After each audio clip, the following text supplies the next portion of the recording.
আমার এই ভিডিওটি দেশ ও দেশের বাইরে যে যেখান থেকে দেখছেন সকলকে জানাই শুভেচ্ছা, অভিনন্দন ও সালাম। আসসালামু আলাইকুম।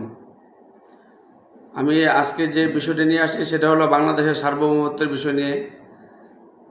গতকাল রাত্রে ব্রাহ্মণবাড়িয়া জেলার আখাউড়া উপজেলার সিঙ্গারবিল নামক সীমান্তে যে অপ্রত্যাশিত ঘটনা ঘটেছে তার তীব্র নিন্দা ও প্রতিবাদ জানাই।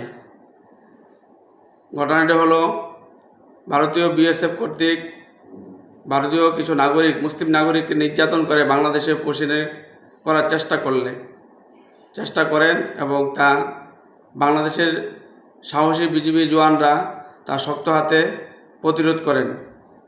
পরক্ষণেই এলাকাবাসী বিজিবি সদস্যদের সাথে সম্পৃক্ত হন।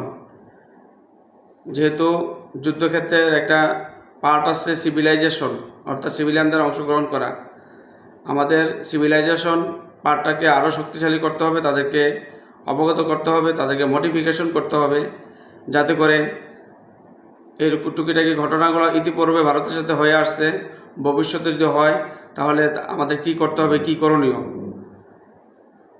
যেহেতু আমাদের সীমান্তবর্তী এলাকা মসজিদ আছে, মসজিদের মাইকে সেই অ্যালার্মটা দিতে হবে, মসজিদের ইমামদের সাথে বিজিবির ক্যাম্পের একটা সম্পর্ক তৈরি করতে হবে এবং এলাকাবাসীকে নিয়ে সে সম্পর্ক জোরদার করতে হবে।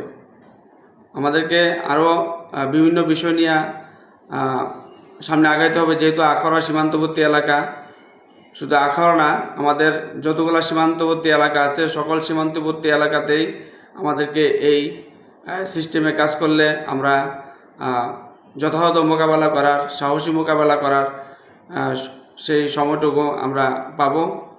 আমরা যাতে বিএসএফ সদস্যরা যাতে আমাদের সাথে এই ধরনের কাজ ভবিষ্যতে না করতে পারে তার কিছু দৃষ্টান্তমূলক ব্যবস্থা নিতে হবে।